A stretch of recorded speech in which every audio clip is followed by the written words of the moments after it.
এসেছি বন্ধুরা আমার রান্নাঘরে।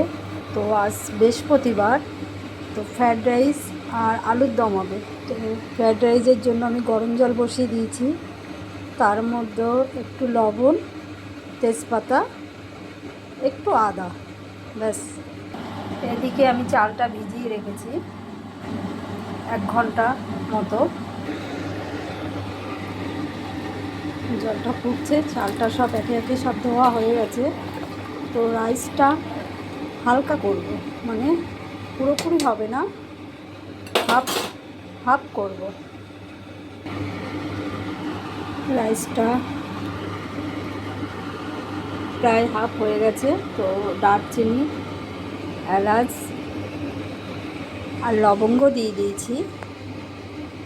এর জন্য নিয়ে নিয়েছি ক্যাপসিকাম, কড়াইশুঁটি, গাজর ও বিন।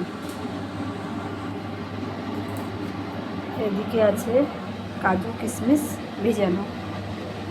কড়াতে ঘি দিয়ে দিয়েছি, ঘি এবং সাদা তেল আপনারা ইউজ করতে পারেন, আমি ঘি দিয়েছি।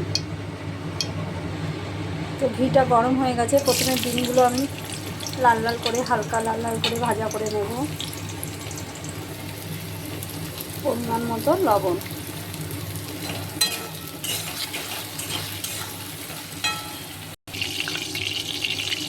রাইসটা বিন হয়ে গেছে।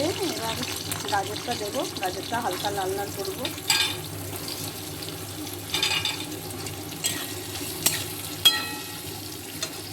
রাইসটা হয়ে গেছে, রাইসটা নামিয়ে ঠান্ডা করে নিচ্ছি ভালো করে।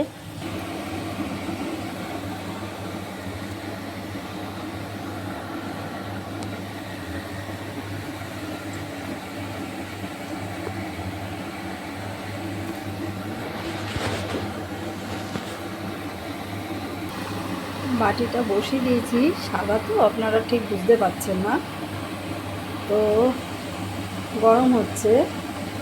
একে একে ঘি দেব। ঘি দিয়ে দিয়েছি, আপনারা হয়তো দেখতে পাচ্ছেন না, সাদা আছে, তো ক্যামেরা প্রবলেম হচ্ছে।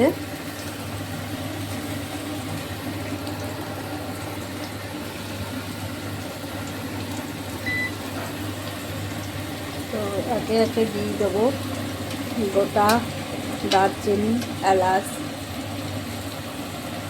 লবঙ্গ,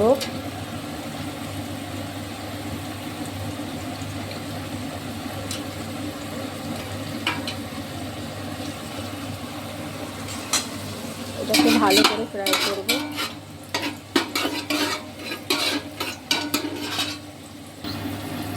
দেখুন কড়াইশুঁটি এবং দারচিনি, এলাচ সব ফ্রাই হয়ে গেছে। বাদামও দিয়েছি কিছুটা ফ্রাই করে। এবার দিয়ে দেবো রাইস।